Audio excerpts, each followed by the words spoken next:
নিজের জীবনের গল্প নিজে লিখতে শুরু করেন। আপনার জীবনের জন্য অন্য কাউকে দোষারোপ করে লাভ হবে না। জীবন আপনার, তাই সকল দায়ভার আপনার নিজের।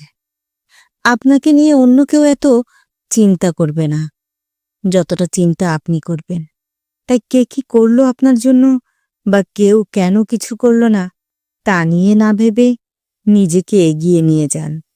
আপনার সফলতা বা ব্যর্থতা আপনার কর্মের উপরে নির্ভর করে বা আপনার ভাগ্যের উপর। এর জন্য অন্য কেউ দায়ী নয়।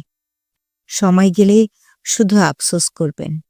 অন্যকে নিজের জীবনের জন্য দোষারোপ দেওয়াটা একটা দুর্বলতা ছাড়া আর কিছু নয়।